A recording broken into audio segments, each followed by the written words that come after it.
Hace unos días mencioné en Mastodon la idea de mentiras para niños. Fue en el contexto de la divulgación científica, quejándome de que mucha divulgación se queda en la mentira para niños sin ir más allá. En el mejor de los casos, dejando claro que ahí no acaba todo. En el peor, no diciéndolo. O incluso insistiendo en que esa explicación simple es la absoluta verdad y que no se puede poner en duda. ¿Qué es una mentira para niños?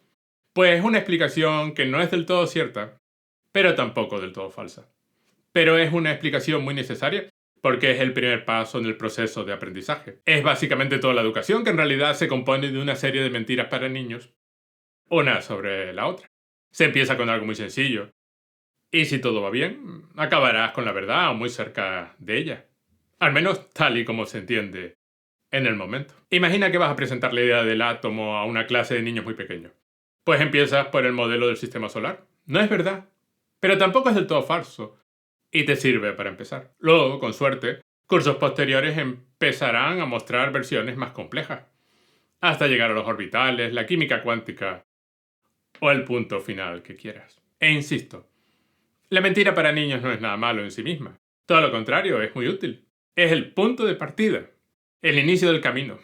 Primero hablamos del átomo como un sistema solar en miniatura, añadiendo que se trata de una idea más o menos, y luego vamos poniendo los demás detalles que hacen falta. Poco a poco. Lo malo es quedarse en esa mentira inicial y darla por buena, como la absoluta verdad, y castigar cualquier desviación. Lo vemos todos los días. Pero además, si no dejas claro que lo que estás contando no es exactamente falso, pero tampoco es la versión correcta de la idea, pues has creado un punto de entrada muy fuerte a cualquier negacionismo. Basta con rechazarla, decir que no es verdad, como hacen los terraplanistas con la gravedad. Porque en cuanto te pones a pensar un poco, la mentira para niños hace agua por todas partes. La idea de mentiras para niños, modelos no del todo falsos, pero no del todo cierto. Para empezar el proceso educativo, me la encontré por primera vez en uno de los grandes libros de divulgación científica que he leído. La ciencia del mundo disco, de Terry Pratchett, quien asumo no necesita presentación, con explicaciones de Ian Stewart, matemático, y Jack Cohen, biólogo. Conocidos divulgadores. Combino una historia del mundo disco con capítulos alternos que van hablando de ciencia, mientras en los otros capítulos los magos intentan descubrir qué está pasando. El punto de partida es muy simpático.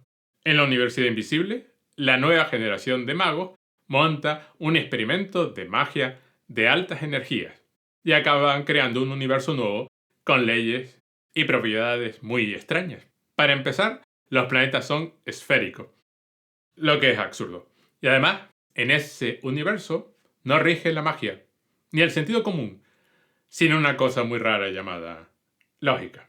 La combinación es más que feliz, porque con una historia fantástica de magos y explicaciones del mundo real, el libro logra hacer muchas cosas que no son habituales en los libros de divulgación.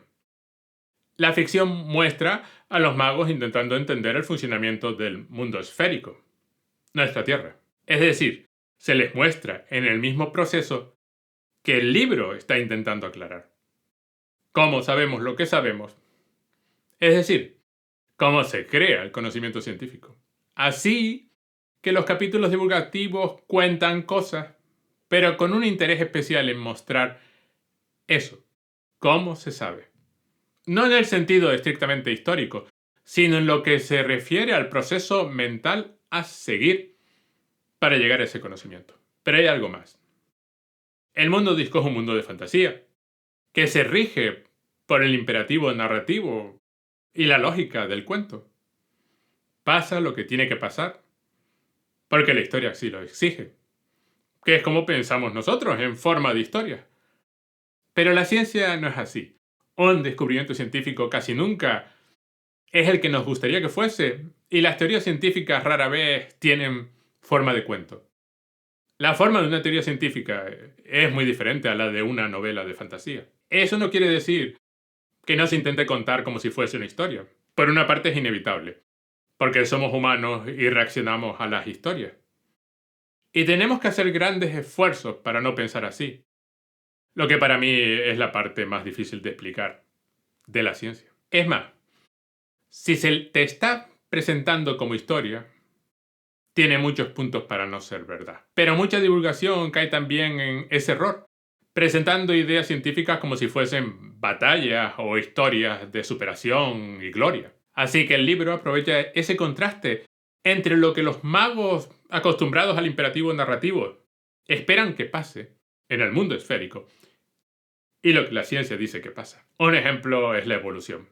Nos resulta difícil no pensar en la evolución como algo con final, como un proceso que se produce para llegar a un destino. Nosotros, como cumbre de la evolución, por ejemplo. Eso, como si la evolución fuese un cuento de hadas, con sus destinos marcados en las estrellas y sus necesidades narrativas. Pero volvamos al libro. La ciencia del mundo disco es un libro de divulgación brillante, porque hace algo más que contar hechos y entra en por qué son hechos y cómo sabemos que lo son. Ya me pareció un gran libro en 1999 cuando lo leí por primera vez, y mi admiración no ha dejado de crecer en las relecturas posteriores. Porque encima es un libro de divulgación que se puede releer. Un verdadero clásico. Alguien debe estar de acuerdo conmigo porque escribieron 3 libros más. Uno de ellos, por cierto, dedicados a Darwin y la evolución. Y sin embargo, por lo que sé, nunca se ha traducido. No acabo de entender cómo un libro así, que combina tantos puntos a su favor, puede quedar inédito. Gracias y hasta la próxima.